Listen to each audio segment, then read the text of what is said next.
ہمارے ایک دوست نے کروایا تھا کہ جانشین سید ابرار کی باتیں کریں اور مصطفیٰ کے پہلے پہلے پیار کی باتیں کریں، جن کی قربت کی گواہی دی ہے خود رحمان نے، ثانی اسنین اذ فی الغار کی باتیں کریں، اور جن کی نظروں میں ہمیشہ جلوائے جانا رہا عاشقوں کے قافلہ سالار کی باتیں کریں۔ ناظرین کرام، آج ہماری ممدوح ہستی پاک وہ ہے جو رونق بازار مصطفیٰ ہے، جو حامل انوار مصطفیٰ ہے، جو مظہر کردار مصطفیٰ ہے، جو نکھت گلزار مصطفیٰ ہے، جو کشتہ دیدار مصطفیٰ ہے، جو ساکن مزار مصطفیٰ ہے، جان نثار رسول، فدا کار رسول، غم گسار رسول، وفادار رسول، رازدار رسول، یار غار اور یار مزار سیدنا صدیق اکبر رضی اللہ تعالیٰ عنہ۔ اگر میں یہ کہوں کہ مسلم اول ان کی ذات اس لیے کہ مردوں میں سب سے پہلے جس نے در صداقت پہ اپنی جبین جھکائی تھی وہ سیدنا صدیق اکبر رضی اللہ تعالیٰ عنہ تھے۔ ناظرین کرام، سید عالمین صلی اللہ علیہ وسلم کا ارشاد گرامی، اور اس سے پہلے میں یہ عرض کروں، یہ ہستی پاک وہ ہے قرآن حکیم کی 32 آیات ان کی شان میں آئی ہے اور 316 احادیث میں ان کی شان بیان ہوئی ہے۔ اور میں اگر یہ کہوں کہ 1,24,000 صحابہ میں سے سب سے زیادہ اگر کوئی مزاج شناس نبوت مردوں میں تھا تو وہ سیدنا صدیق اکبر، اور خواتین میں سیدہ فاطمہ سلام اللہ علیہ تھی، وہ مزاج شناس مصطفیٰ صلی اللہ علیہ وسلم سب سے بڑھ کر تھی۔ اور پھر اللہ کے محبوب صلی اللہ علیہ وسلم کا یہ ارشاد گرامی کہ میں نے دنیا کے سارے انسانوں کے احسانوں کا بدلہ دے دیا ہے، صدیق اکبر کا بدلہ اللہ قیامت میں ان کو عطا فرمائے گا۔ اور پھر آپ صلی اللہ علیہ وسلم نے سیدنا علی مرتضیٰ شیر خدا کو ایک مرتبہ موجود تھے، سیدنا صدیق اکبر رضی اللہ تعالیٰ عنہ تشریف لائے، جب آئے تو آپ صلی اللہ علیہ وسلم نے کھڑے ہو کر سیدنا صدیق اکبر کو گلے لگایا اور ان کی پیشانی کو بوسہ دے کے سیدنا علی مرتضیٰ شیر خدا کی طرف آپ متوجہ ہوئے اور مخاطب کر کے فرمایا، اے ابو الحسن، اللہ کے ہاں جو میرا مقام ہے صدیق اکبر کا میرے ہاں وہی مقام ہے۔ ناظرین کرام، سیدنا صدیق اکبر رضی اللہ تعالیٰ عنہ کے بارے میں اللہ کے محبوب صلی اللہ علیہ وسلم کے ارشادات گرامی، فرمایا جتنا صدیق اکبر کے مال نے، ابو بکر کے مال نے جتنا مجھے نفع پہنچایا ہے اتنا مجھے کسی کے مال نے نفع نہیں پہنچایا۔ اور سیدنا صدیق اکبر رضی اللہ تعالیٰ عنہ، یہ کمال نہیں ہے کہ آپ صلی اللہ علیہ وسلم نے ایک ارشاد میں خطیب بغدادی نے اس کو لکھا ہے کہ پہلے انسان سے لے کر سیدنا آدم سے لے کر اور رسول اللہ صلی اللہ علیہ وسلم تک جتنے صاحب ایمان لوگ ایمان لائے ہیں ان سب کا ثواب رسول اللہ صلی اللہ علیہ وسلم کو ملے گا، اور اس دن سے جس دن سے رسول اللہ صلی اللہ علیہ وسلم نے اظہار نبوت فرمایا اس سے لے کر قیامت تک آخری آدمی تک جو کوئی ایمان لائے گا ان سب کا ثواب سیدنا صدیق اکبر رضی اللہ تعالیٰ عنہ کو ملے گا۔ اگر اس حدیث پاک کو لا یؤمن احدکم حتی اکون احب الیہ من والدہ وولدہ والناس اجمعین، اگر اس حدیث پاک کا کوئی مادی وجود ہوتا تو اس کا نام سیدنا صدیق اکبر رضی اللہ تعالیٰ عنہ ہوتا۔ سیدنا صدیق اکبر رضی اللہ تعالیٰ نے وہ قربانیاں دی ہیں، اور پھر ان قربانیوں کا دیکھیں نا کہ جس دن غزوہ تبوک کے موقع پر سارا گھر کا مال لے گئے، وہ سب لوگوں نے وہ واقعہ سنا ہوا ہے، بڑا ایمان افروز، میں اس طرف نہیں جاتا، میرے اسکالرز رات بیان کریں گے۔ تو اس دن سیدنا صدیق اکبر نے بوری کا لباس پہن لیا تھا، اور کانٹے جو تھے یہ ببول کے کانٹے وہ بطور بٹنوں کے استعمال کیے تھے۔ تو جب جبریل امین رسول اللہ صلی اللہ علیہ وسلم کی بارگاہ میں حاضر ہوئے تو دیکھا کہ انہوں نے بھی بوری کا لباس پہنا ہوا ہے، تو آپ صلی اللہ علیہ وسلم نے کہا یہ کیا؟ تو انہوں نے کہا یا رسول اللہ، آج اللہ نے حکم فرمایا سارے عرش والوں کو بھی وہی لباس پہنو جو میرے یار کا جو یار ہے اس نے جو پہنا، میرے محبوب کے دوست نے جو لباس پہنا وہ پہنے۔ سیدنا صدیق اکبر رضی اللہ تعالیٰ عنہ 360 خصوصیات کی قسمیں ہیں جن میں سے کوئی ایک بھی کسی کے اندر ہو تو اللہ تعالیٰ کی رحمت جو ہے اس کی طرف جو ہے وہ متوجہ ہوتی ہے اور اللہ کی رحمتیں اس کو نصیب ہوتی ہیں۔ تو جب یہ بات آپ صلی اللہ علیہ وسلم نے فرمائی تو سیدنا صدیق اکبر نے پوچھا یا رسول اللہ میرے اندر بھی کوئی ہے؟ تو آپ نے فرمایا 360 کی 360 ابو بکر تمہارے اندر وہ خصوصیات ہیں، اور پھر یہ وہ ان کا مقام ہے کہ جنت کے 8 دروازوں سے صدیق اکبر رضی اللہ تعالیٰ کو دعوت دی جائے گی، بلایا جائے گا، جس دروازے سے چاہیں سیدنا صدیق اکبر داخل ہوں گے۔ اور قیامت کے روز اللہ کے فضل سے سیدنا صدیق اکبر جبریل امین آئے تو آپ نے سوال کیا آپ صلی اللہ علیہ وسلم، جبریل بتاؤ قیامت میں میری ساری امت کا حساب ہوگا؟ کیا یا رسول اللہ سوائے صدیق اکبر کے باقی سب کا حساب ہوگا۔ تو لیکن جب صدیق اکبر جنت کے دروازے پہ پہنچیں گے تو اس وقت وہ کھڑے ہو جائیں گے، حکم ہوگا کہ جائیے جنت میں، تو صدیق اکبر کریں گے جو میرے چاہنے والے ہیں میں ان کو چھوڑ کے اکیلے کیسے جا سکتا ہوں؟ تو اس وقت ہاتھ غیبی سے آواز آئے گی کہ ہم نے جس دن جنت بنائی تھی اس کو کہہ دیا تھا، یہاں الاٹمنٹ کرا دی تھی کہ صدیق اکبر کے غلام جو ہیں وہ سارے جنت میں جائیں گے۔ تو ان سے محبت جو ہے سیدنا صدیق اکبر رضی اللہ تعالیٰ کے مقامات ہم کیا بیان کر سکتے ہیں کہ جن کو پیغام یہ آئے جبریل امین حاضر ہوتے ہیں، یا رسول اللہ صلی اللہ تعالیٰ پوچھتے ہیں کہ جبریل جو ابو بکر صدیق ہے یہ ہم سے راضی ہیں؟ اب آپ اس سے اندازہ کر لیے کہ صدیق اکبر رضی اللہ تعالیٰ عنہ کا مقام اور کیا تھا۔ اور پھر سیدنا صدیق اکبر رضی اللہ تعالیٰ عنہ کی جو غیرت ایمانی ہے وہ دیکھیں، والد اگر ذرا سی کوئی رسول اللہ کی شان میں گستاخی کی تو تھپڑ رسید کر دیا ابو قحافہ کو اور وہ گر گئے تھے بڑھاپے میں، اور جب رسول اللہ صلی اللہ علیہ وسلم کی بارگاہ میں یہ اطلاع پہنچی تو آپ نے کہا صدیق اکبر یہ آپ نے کیا کیا؟ تو عرض کیا یا رسول اللہ اس وقت شکر ہے میرے ہاتھ میں تلوار نہیں تھی، آپ کے خلاف کوئی بات کرے اور میں اس کو برداشت کر سکوں، یہ سیدنا صدیق اکبر۔ اور پھر وہ حضرت عبد الرحمن جو آپ کے بیٹے تھے ان کا مکالمہ جو ہے جنگ بدر کے بعد۔ ایک اور بات میں عرض کر دوں، سیدنا علی مرتضیٰ شیر خدا نے ایک دفعہ صحابہ سے پوچھا بتاؤ سب سے بہادر کون ہے ہمیں؟ انہوں نے کہا علی مرتضیٰ شیر خدا، آپ شیر خدا؟ انہوں نے کہا نہیں، سب سے بڑا بہادر جو ہے وہ صدیق اکبر ہے۔ جب میدان بدر لگنے والا تھا تو یہ طے ہوا تھا کہ رسول اللہ سے جس جگہ ہوں گے کون یہ ذمہ داری لیتا ہے، یہ اتنی بڑی ذمہ داری تھی، صحابہ تو اپنی جانیں قربان کرنے کے لیے ہر وقت تیار ہوتے تھے لیکن یہ ذمہ داری اتنی بڑی تھی۔ تو سیدنا علی مرتضیٰ نے فرمایا اس دن صدیق اکبر نے کہا یہ ذمہ داری میں پوری کروں گا۔ اور آپ دیکھیں سفر میں، حضر میں، تمام جتنے غزوات ہیں ان میں سیدنا صدیق اکبر ساتھ ہیں۔ اور پھر سیدنا صدیق اکبر نے وہ جو کمال کیا تھا کہ رسول اللہ صلی اللہ علیہ وسلم کے بعد بعض بزرگوں اور مورخین نے لکھا کہ یہ صدیق اکبر کی حکمت ہی، ورنہ دین اس وقت ختم ہو جاتا، دنیا سے اسلام ختم ہو جاتا۔ جس وقت انہوں نے پھر وہ جو تھے مدعیان جھوٹے جھوٹے کذاب مدعیان نبوت، ان کے خلاف جو انہوں نے جنگ لڑی تھی. اسی لیے سیدنا فاروق اعظم رضی اللہ تعالیٰ عنہ فرمایا کرتے تھے، سیدنا صدیق اکبر عرض کرتے کہ مجھے ایک اپنی رات عطا فرما دیں اور ایک اپنا دن عطا فرما دیں، میری ساری نیکیاں لے لیں. اور فاروق اعظم کی نیکیاں کتنی ہیں؟ ان کی نیکیوں کا یہ عالم ہے کہ جتنے آسمان کے ستارے ہیں اتنی صدیق اکبر رضی اللہ تعالیٰ کی نیکیاں ہیں. اور رسول اللہ صلی اللہ علیہ وسلم نے فرمایا صدیق اکبر عمر فاروق کی ساری نیکیاں صدیق کی ایک نیکی یہ برابر ہے. اور فرمایا کہ ساری دنیا کا ایمان ایک طرف، صدیق اکبر کا ایمان جو ہے وہ ایک طرف ہے. سیدنا صدیق اکبر رضی اللہ تعالیٰ عنہ قربان جاؤں. پھر آپ نے جس طرح اس وقت اس ریاست مدینہ کو سنبھالا ہے، اور جس طرح پھر مانعین زکوٰۃ جو تھے ان کے ساتھ جو آپ نے جہاد کیا ہے، پھر اسامہ بن زید کو جس وقت بھیجا ہے جہاں جس جنگ موتا میں ان کے والد شہید ہوئے تھے وہاں پہ بھیجنا، یہ ایک لمبی تفصیل ہے. لیکن آج کے دور میں سیدنا صدیق اکبر کی کاش سیرت ہمارے حکمران طبقہ پڑھ لیں کہ جب تنخواہ کا معاملہ آیا تھا تو طے ہوا کہ کتنی تنخواہ ہوگی. سیدنا صدیق اکبر نے فرمایا کہ میری تنخواہ جو مزدور کی ایک دن کی جو مزدور کی تنخواہ ہے ایک دن کی اتنا ہی میرا وظیفہ روز کا مقرر کیا جائے. آج ہمارے جو صاحبان اقتدار آتے ہیں ان کا معاملہ ہوتا ہے کہ سب کو لوٹو، اور وہ زندگی کا معیار ہمیں یہ توشہ خانے کے روز جو آپ قصے سنتے ہیں اور ہم سنتے ہیں. تو ہمارا اچھا آخری بات جی، میں سیدنا علی المرتضیٰ شیر خدا کا قول مبارک ہے، قربان جاؤں، باب مدینہ العلم میں فرمایا تھا الفضل ما شاہدت بہ الاعداء، کہ انسان کی عظمت یہ ہے کہ جو اس کے دشمن ہوتے ہیں وہ بھی اس کی عظمت کی گواہی دیں. دیکھیں نا، رسول اللہ صلی اللہ علیہ وسلم کو شہید کرنا چاہتے ہیں، بدترین دشمن ہے قریش مکہ، لیکن امانتیں اپنی حضور صلی اللہ علیہ وسلم کے پاس ہی رکھتے تھے. تو دشمن بھی آپ کی امانت دیانت کی گواہی. اسی طرح گاندھی نے جب ہندوستان میں آسٹیرٹی ڈرائیو ایک شروع ہوئی تھی، سادگی کی تحریک، تو جب گاندھی اپنا خطاب کرنے کے لیے آیا اپنے نوجوانوں کا کنونشن تھا، تو ان کو جب خطاب کرنے کے لیے آیا تو اس نے کمال کی بات کی. اس نے کہا I am not going to mention the name of Rama and Krishna perhaps they were not historical personalities. کہتا ہے نوجوانوں میں تمہارے سامنے راما اور کرشنا کی مثال نہیں دے رہا، سادگی کی، پتہ نہیں وہ تاریخی شخصیات بھی تھی یا جیسے افسانوی کوئی کردار تھے، but I am compelled to mention the name of Abu Bakr and Umar.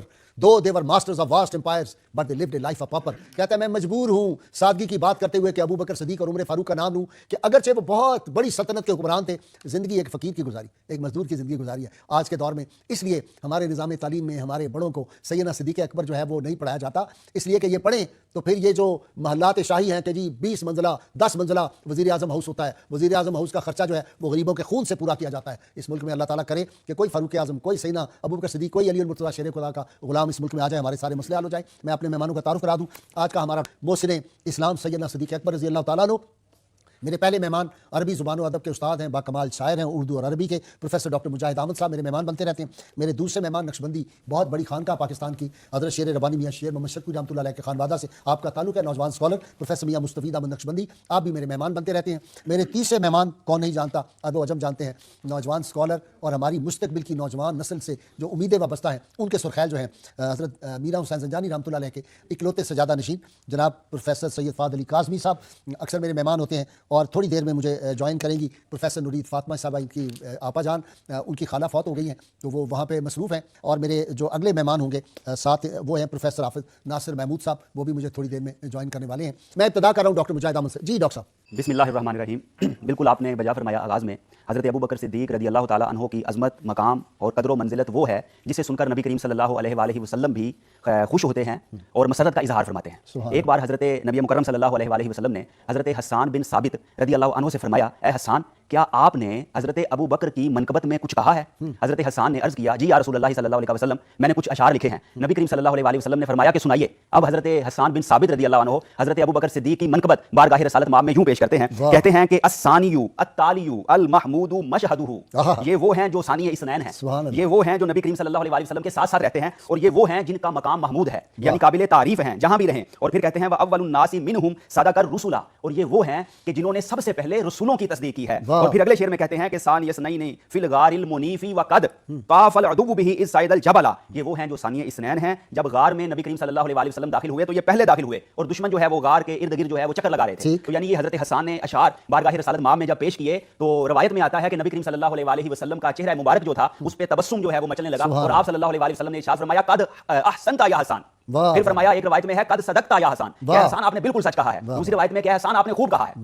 تو یعنی آپ صلی اللہ علیہ وسلم کا اظہار مسرت حضرت ابو بکر صدیق رضی اللہ عنہ کی منقبت پر ثابت ہے. اور پھر اگر ہم قرآن کریم کا مزاج دیکھیں اور اس کا اسلوب دیکھیں تو جو حضرت ابو بکر صدیق کی شان و عظمت میں سورۃ التوبہ کی 40 نمبر آیت نازل ہوئی ہے، اس میں جب حضرت ابو بکر کی شان اور منزلت بیان کی جا رہی ہے تو ایک لفظ استعمال ہوا اذ، یہ حرف ہے، یہ 3 بار آیا ہے. اب اس کا مطلب کیا ہے؟ اب دیکھیے کہاں کہاں آیا اذ اخرجہ الذین کفروا، پھر آیا اذ ہما فی الغار جب یہ دونوں غار میں تھے، پھر آیا اذ یقول لصاحبہ جب اپنے دوست سے یا ساتھی سے یا صحابی سے فرما رہے تھے. تو اذ جو ہے یہ 3 بار آیا. اب اس کا مطلب کیا ہے؟ مفسرین فرماتے ہیں اذکر یا محمد، اے محمد یاد کیجئے. اچھا ایک مطلب ہے یاد کروائیے. واہ واہ واہ، یعنی 3 بار ایک ہی آیت میں رب العزت نے یہ فرمایا کہ اے میرے حبیب صلی اللہ علیہ وآلہ وسلم، یہ وہ آیت ہے جہاں حضرت ابوبکر صدیق کی منقبت اور عظمت بیان ہوئی ہے، اسے لوگوں کو یاد کرواتے رہے. تو 3 بار اللہ رب العزت نے یہ فرمایا ہے. اور اس میں مختلف جو عظمت کے پہلو ہیں، ایک پہلو کیا ہے کہ اللہ تعالیٰ فرماتا ہے کہ اے کافرو، اگر تم میرے حبیب کی مدد نہ بھی کرو تو اللہ رب العزت ان کی مدد فرمائے گا. ہجرت کی رات نبی کریم صلی اللہ علیہ وآلہ وسلم کے ساتھ حضرت ابوبکر صدیق ہیں، مولا علی بستر مبارک پر آرام فرما ہے، حضرت ابوبکر صدیق ساتھ ہیں. تو مدد کن کے ذریعے ہو رہی ہے اس آیت کی روشنی میں؟ حضرت ابوبکر صدیق کے ذریعے. تو یعنی ہمیں یہ تسلیم کرنا پڑے گا کہ حضرت ابوبکر صدیق کی ذات وہ ہے جو مظہر خدا کی، جو مدد اور نصرت خدا کی مظہر عتم ہے. اس سے یہ معلوم ہو رہا ہے. اور پھر جب فرمایا ثانی اثنین، تو آپ نے بھی ایک شعر پڑھا جس کو شعراء کرام نے پھر اپنے رنگ میں باندھا ہے، کیونکہ اس میں بڑی زیادہ آپ کی منقبت ہے. جیسا کہ علامہ اقبال فرماتے ہیں ہمت او کشت ملت راچوں ابر، آپ کی جو ہمت تھی وہ ملت کی کشت کے لیے، کھیتی کے لیے بادل کی طرح ہے. اور پھر فرمایا ثانی اسلام و غارو بدر و قبر، کہ آپ وہ ہیں جو ثانی ہیں نبی کریم صلی اللہ علیہ وسلم کے، یعنی اسلام میں بھی پہلے اور پھر غار میں بھی اور بدر میں بھی اور قبر میں بھی. یعنی یہاں پہ حضرت ابوبکر صدیق کی جو اولیت ہے وہ ثابت ہے. اور اگر آپ رضی اللہ عنہ کی ہم کنیت دیکھیں، کیونکہ نام تو عبداللہ ہے، اگر کنیت دیکھیں تو وہ ابوبکر ہے. ابوبکر کا مطلب کیا ہے؟ آگے آگے رہنے والا، پیش قدمی کرنے والا، اجلت کرنے والا، سب سے آگے بڑھنے والا. کیونکہ یہ کنیت جو ہے عرب میں 2 وجہ سے استعمال ہوتی تھی، ایک تو بیٹے یا بیٹی کی نسبت سے، اور دوسرا کسی خاص وصف کی مناسبت سے.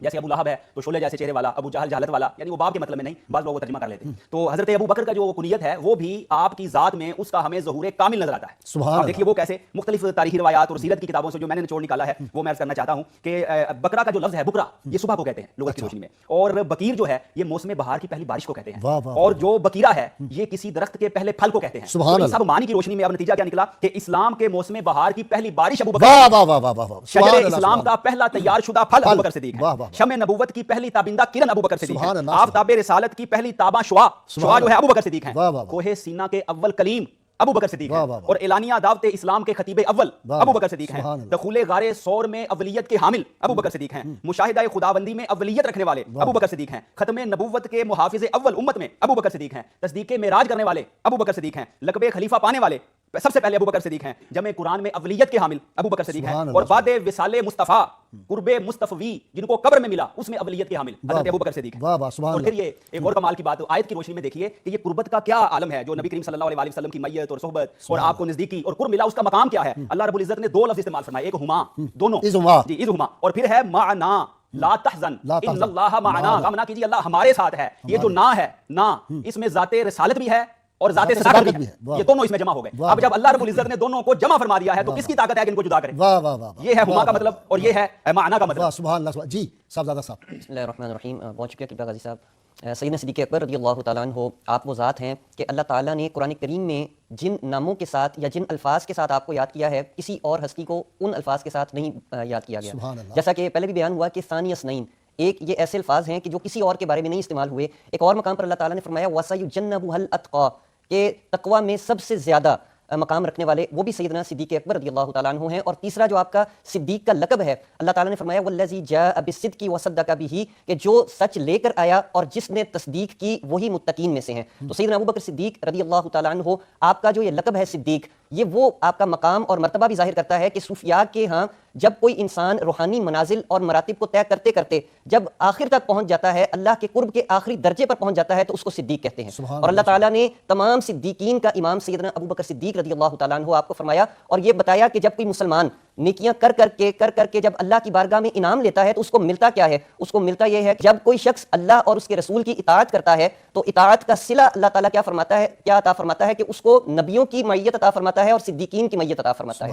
سیدنا صدیق اکبر رضی اللہ تعالیٰ عنہ آپ وہ ہستی ہیں کہ جب آپ ابتدائی آپ کے زندگی کے ایام اور بچپن کے اور جوانی کے ان تمام ایام کے اندر بھی آپ اس جہالت کے دور کے اندر بت پرستی کے ہوتے ہوئے بھی بت پرستی سے محفوظ رہے، اور نبی کریم صلی اللہ علیہ وسلم آپ کی ذات مبارکہ جب اظہار نبوت سے پہلے اگر کسی ہستی کے ساتھ زیادہ وقت گزارتی تھی اور جن کو اپنے ساتھ رکھنا نبی کریم صلی اللہ علیہ وسلم گوارا فرماتے تھے، اس ذات کا نام بھی سیدنا صدیق اکبر رضی اللہ تعالیٰ عنہ ہے. اور آپ وہ ہستی ہیں کہ جنہوں نے عملاً اپنی جان اور اپنا مال نبی کریم صلی اللہ علیہ وسلم آپ پر نچھاور کر کے ایک مرتبہ نہیں کئی مقامات پر کر کے دکھایا ہے. اور آقا کریم صلی اللہ علیہ وسلم جب آپ نے اعلان فرمایا، اظہار فرمایا، تو سیدنا ابو بکر صدیق رضی اللہ تعالیٰ عنہ جب آپ ایمان لے کر آئے تو آپ کی عادت مبارکہ کیا ہوا کرتی کہ جو شخص بھی نیا نیا اسلام میں داخل ہوتا آپ اس کی اپنے مال سے خدمت کیا کرتے, اس کی دل جوئی کیا کرتے تاکہ وہ اسلام پر ثابت قدم ہو جائے. اور میں نے ایک مقام پر یہ پڑھا ہے, بعض نے یہ لکھا ہے کہ 7 ابتدائی جو غلام تھے وہ سیدنا ابو بکر صدیق آپ نے آزاد کروایا, اور ایک مقام پر 14 غلاموں کو آپ نے آزاد کروایا. اور آزاد امام عاشقاں کو کس نے آزاد کرایا؟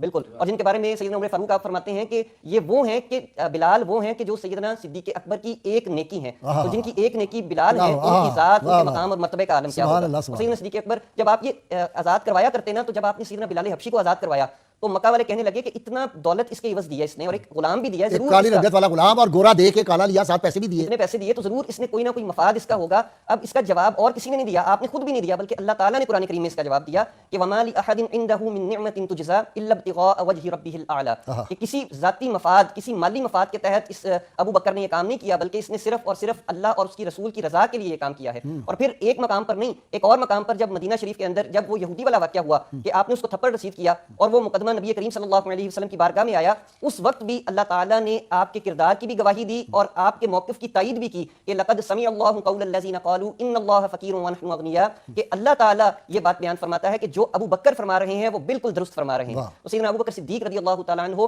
آپ کی ذات کے لیے اللہ تعالیٰ نے آپ کو سچا ثابت کرنے کے لیے 2 مقامات پر قرآن کریم کے اندر آیات کا نزول فرمایا. اور پھر سیدنا ابو بکر صدیق آپ کو جب نبی کریم صلی اللہ علیہ وسلم نے ہجرت کی رات کی اشارہ فرمایا تو آپ اتنے خوش ہوئے کہ سیدہ عائشہ فرماتی ہیں کہ میں نے پہلی دفعہ دیکھا کہ خوشی کے بھی آنسو ہوتے ہیں, اور میں نے اپنے والد کو جب ان کی خوشی کا یہ عالم دیکھا تو آپ کی آنکھوں سے آنسو جاری تھے. اور جب آقا کریم صلی اللہ علیہ وسلم کو یہ بتایا گیا کہ آپ نے ہجرت کرنی ہے تو آپ نے اللہ کی بارگاہ میں دعا کی کہ ربی ادخلنی مدخل صدق واخرجنی مخرج صدق واجعل لی من لدنک سلطانا نصیرا. تو اس آیت کے مفہوم کے تحت جو سلطان نصیر, جو واضح مدد تھی, وہ اللہ تعالیٰ نے سیدنا ابو بکر صدیق کی صورت میں نبی کریم صلی اللہ علیہ وسلم. جی شاہ صاحب, امیہ بن خلف نے کہا جب بدلا ہوا نا, سودا ہوتا رہا اور وہ پھرتا رہا, پہلے کہا جی میں 100 میں دوں گا, پھر 1000 میں, پھر 2000 میں بڑھاتا گیا, تو بعد میں کہنے لگا کہ یہ تم نے سودا تو بڑے گھاٹے کا کیا ہے. اور سیدنا صدیق اکبر سے کہا تو آپ نے فرمایا اگر پوری دنیا کی دولت بھی مجھے دینی پڑتی میں پھر بھی بلال کو خرید کے آزاد کر دوں. جی بسم اللہ الرحمن الرحیم, الصلاۃ والسلام علیک یا سیدی یا رسول اللہ وعلی آلہ وصحبہ یا سیدی حبیب اللہ. ابن غازی صاحب, بہت ہی کریٹیکل کنورسیشن الحمدللہ آج ہو رہی ہے جناب ابو بکر صدیق رضی اللہ تعالیٰ عنہ کے مقامات جو کہ انفینٹ ہیں. ہم تو صرف اپنا حصہ ہی ڈال رہے ہیں, ذکر ہی کر رہے ہیں. اس فہرست کے اندر شاید جو مرتب ہو, جیسے آپ نے بھی اشارہ کیا کہ جناب ابو بکر صدیق کے غلام بھی پھر ان کے ساتھ ہی جائیں گے, وہ نہیں چھوڑیں گے. ان سے زیادہ کون باوفا ہو سکتا ہے. جی, تو جناب ابو بکر صدیق رضی اللہ تعالیٰ عنہ کی جو مسٹیکل ڈائمینشن ہے, میں خاص طور پہ چاہ رہا تھا کہ اس پہ ضرور کنورسیشن ہو. داتا گنج بخش نے بتایا بے شک, این میری شمل یاد آ رہی تھی, کتاب ہے ان کی, بڑی مارکۃ الآراء کتاب ہے, مسٹیکل ڈائمینشن آف اسلام. اس کتاب کے اندر ایک بڑی خوبصورت نریشن ہمارے صوفیاء کے ہاں بھی, یہ جو میٹافور ہے موت کا اور فلیم کا, پروانے کا اور آگ کا, اس میٹافور کو, اس تمثیل کو بیان کیا جاتا ہے کہ رب العزت وہ روشنی ہے, وہ نور ہے جس کے عشق میں بڑے بڑے پروانے جو ہیں وہ جل رہے ہیں. یہ ایک تمثیل جو ہے بیان ہوتی ہے. تو پروانے کے اندر ایک خصوصیت ہے جو اس کو ممتاز کرتی ہے, جس کی وجہ سے اس تمثیل کو صوفیاء استعمال کرتے ہیں. پروانہ جو ہے وہ جب روشنی کے قریب, لائٹ کے قریب رہتا ہے اور ان سیکرٹس کو ایبزارب کرتا رہتا ہے, اور ایک وقت وہ آتا ہے کہ پروانہ ان سیکرٹس کو اتنا ایبزارب کرتا ہے کہ وہ فنا ہو جاتا ہے, فنائیت اختیار کر لیتا ہے. اور جو سیکرٹس اس کے اندر ایبزارب ہو جاتے ہیں, دنیا کے علم میں نہیں ہوتا کہ وہ کون کون سے سیکرٹس تھے, وہ کون کون سے راز تھے, وہ کون کون سی مسٹریز تھی. تو این میری شمل جب یہ نریشن بیان کرتی ہیں تو فوری طور پہ خیال جو ہے سیدنا صدیق اکبر رضی اللہ تعالیٰ عنہ کی طرف جاتا ہے کہ یہ شمع رسالت کے وہ پروانے تھے جو ہمہ وقت وہیں رہے, اور پھر فنا فی الرسول اور فنا فی اللہ کا عظیم الشان مقام اس طرح سے اختیار کیا. اتنی مسٹریز تھیں کہ وہ مسٹریز کنوے نہیں ہو سکتی تھی, تو سائلنس میں چلے گئے. جناب صدیق اکبر رضی اللہ تعالیٰ عنہ, ان کا وہ جو ذکر خفی جو ارباب نقش بند بھی کرتے ہیں, وہ در حقیقت ان مسٹریز کو ڈپکٹ کرتا ہے جو کہ حقیقت میں لفظ سے بالا تر حقائق ہے. واہ, اچھا داتا گنج بخش نے, چونکہ آپ تو اتھارٹی ہیں, انہوں نے فرمایا اگر تم صوفی بننا چاہتے ہو تو اس راستے کو اختیار کرو جس پر سیدنا صدیق اکبر چلے. اور پھر فرمایا کہ صدیق اکبر طریقت کے رہنماؤں کے امام ہیں, آپ ہمہ صفت وجود ہیں. بے شک. فرمایا میں 2 ان کی مختلف جگہوں سے جناب داتا صاحب کے میں آپ کے سامنے رکھ رہا ہوں. ایک تو فرمایا کہ حضرت ابو بکر صدیق رضی اللہ تعالیٰ عنہ ارباب مشاہدہ کے امام ہیں, اور سیدنا فاروق اعظم ارباب مجاہدہ کے امام ہیں. یہ آپ نے فرمایا. دوسری جگہ, اور یہ بڑی انپورٹنٹ یہ ویسے مرحلہ ہے, اس کے اوپر میں آپ سے 2 منٹ بھی لوں گا. جناب داتا صاحب نے تصوف کے اوپر جو باب باندھا ہے, تصوف کا یہ جو دروازہ کھلا ہے, اب اس کی ہسٹری بھی وہ ایک طرح سے پریزنٹ کر رہے ہیں. سرکار دو عالم صلی اللہ علیہ وآلہ وسلم کے وصال پاک سے تصوف اور ولایت کا دروازہ کھل رہا ہے. ختم نبوت کی کلمینیشن ہے, اور باب ولایت جو ہے وہ فتح ہو رہا ہے, وہ اوپن ہو رہا ہے. اس اوپننگ کی طرف اشارہ ہے. لیکن اس سے پہلے فرمایا کہ تصوف کی 2 ڈائمینشنز ہیں, ایک ایکسٹرنل اور ایک انٹرنل. ایکسٹرنل ڈائمینشن یہ ہے کہ باطن رب العزت کے علاوہ اغیار سے پاک ہو. ٹھیک, باطن رب العزت کے علاوہ اغیار سے پاک ہو. ظاہر اغیار کے علاوہ دنیا غدار سے بھی پاک ہو. یہ لفظ دنیا غدار سے بھی پاک ہو. اور فرمایا ان دونوں حالتوں میں ہمارے رول ماڈل، ہمارے گائیڈ سیدنا ابو بکر صدیق رضی اللہ تعالیٰ عنہ. سبحان اللہ سبحان اللہ. اب دیکھیں سرکار دو عالم صلی اللہ علیہ وآلہ وسلم کا وصال ظاہری دنیا کا جو سب سے بڑا ٹرائل آزمائش صحابہ کرام پہ ہو سکتی ہے وہ تھی ان کی بہت بڑی آزمائش تھی. جناب ابو بکر صدیق رضی اللہ تعالیٰ عنہ آتے ہیں سرکار دو عالم علیہ الصلوۃ والسلام کے جسم نوری کا آپ زیارت فرما رہے ہیں، پیشانی کو بوسا. بے شک داتا صاحب فرماتے ہیں کہ یہ جو کمپوزر ہے اس وقت جناب ابو بکر صدیق رضی اللہ تعالیٰ عنہ کا دل تو آف کورس لیکن بظاہر کمپوزر بھی ہے. کیوں؟ کیونکہ حضرت ابو بکر صدیق رضی اللہ تعالیٰ عنہ کا دل جو ہے رب سے کنیکٹڈ ہے اور وہ نبی صلی اللہ علیہ وآلہ وسلم کے وصال پاک میں آقا کی بقا کا مشاہدہ کر رہے ہیں. واہ واہ واہ واہ بقائے حقیقی کا واہ واہ کہ this is just a transfer. Reality میں سرکار دو عالم کہیں گئی نہیں، سرکار دو عالم ابھی موجود ہے. حضرت عمر نے کہہ دیا جو کہے گا کہ رسول اللہ مر گئے میں ان کو جو آپ فرماتے ہیں سراج منیر صاحب وہ بھی خاص بات تھی. حضرت ابو بکر صدیق نے یہی اشارہ فرمایا خواص کی بات ہے عوام کے سامنے کرنی. تو داتا صاحب یہی ویسے سراج کا اللہ تعالیٰ اس کو کرنے کا جنت دے فکرہ بڑا زبردست تھا. کہ لگا بھائی فاروق تھے، غلط تھوڑی کہہ رہے تھے، جو دیکھ رہے تھے بیان کر رہے تھے. صدیق اکبر نے کہا نا یہ سب کا لیول ایک نہیں ہوتا. لیول نہیں، اور یہ بالکل حق ہے، بالکل برحق. عبداللہ بن مسعود ڈانٹ دیتے تھے صحابہ کو بات، وہ کہتے تھے ہاں کانشیسنس کے لیولز وہاں پہ بھی تھے بے شک. تو داتا صاحب فرما رہے ہیں کہ اغیار سے باطن میں اغیار منقطع صرف رب العزت. تو پروفٹ صلی اللہ علیہ وآلہ وسلم کے وصال پاک پر جو لیڈرشپ فراہم کی ہے ابو بکر صدیق رضی اللہ تعالیٰ عنہ نے، وہ جناب ابو بکر صدیق کی باطنی ڈائمنشن کو بتا رہی ہے. اور سرکار دو عالم صلی اللہ علیہ وآلہ وسلم کے وصال میں آقا کی بقا کا وہ مشاہدہ کر رہے ہیں تو وہ ریلیٹیو کمپوزر آپ کو عطا ہوا. اور فرمایا یہ سید زیادہ ہی کوئی سمجھ سکتا ہے، یہ سینیٹری ورکروں کے بس کی بات نہیں ہے. باتیں تو لوگ کرتے ہیں لیکن یہ تو پھر سید کوئی ہو اور پھر آگے شاگردی کرے. داتا صاحب باتیں کر رہے ہیں، ہم تو صرف بیان نہیں کریں گے، انہوں نے بس فیضان تو ہوتا ہے، فیضان مسلوں میں آتا ہے. تو میں وہی عرض کر رہا تھا کہ فرمایا کہ یہ حضرت ابو بکر صدیق کی باطنی ڈائمنشن کا اظہار. اور وہ جو داتا صاحب نے کہا نا کہ ظاہری طور پہ دنیا غدار سے علیحدگی، فرمایا وہ تبوک کے موقع کے اوپر جس کا آپ نے اشارہ کیا کہ جب بوریا اپنے ارد گرد لپیٹ لیا تو وہ دنیا غدار کو طلاقیں تھی جو کہ ابو بکر صدیق دے رہے تھے. اور صوفی ان دونوں حالتوں میں جناب ابو بکر صدیق کی پیروی کر رہے ہیں. اور یہ جو صوف کا یہ جو وولن کلاتھ ہے، یہ جو صوفیہ کے ہاں رائج ہوا، کچھ بے وقوف جاہل سینیٹری ورکرز جن کا علم نہیں ہے وہ یہ سمجھتے ہیں کہ جی یہ راہبوں کی انہوں نے بدعتوں کو اڈاپٹ کیا ہے، نعوذ باللہ. حالانکہ یہ صوف بھی تبوک کے دور میں جب جناب ابو بکر صدیق نے وہ بوریا پہنا تھا تو اسی کی یاد میں صوفیہ پہنا کرتے. یہ جو تھے نا اپنا بابا جی سالار والے صوفی برکت صاحب رحمۃ اللہ علیہ، انہوں نے ساری دی وہی پہنا لباس، بے شک ایک ہی کرتا لمبا اور وہ بھی بوری کا لباس پہنا ہوا کھدر. وہ جو بالکل وہ ٹوپیاں بھی جو ٹوپیاں تو وہ قبر کی اصل میں ہے کہ یہ دیکھ کے یاد رہے آپ لوگ کہ قبر کی اس طرح بنتی ہے. تو قبلہ غازی صاحب جیسے آپ نے یہ آپ کے پروگرامز میں یہ بارہا یہ بات ہم کرتے ہیں اور آئی تھنک یہ میسج ہے کہ جناب ابو بکر صدیق رضی اللہ تعالیٰ عنہ stands for the unity of امہ. امت کو جوڑنے کی بات ہے، توڑنا نہیں ہے، توڑنے والے بڑے ہیں.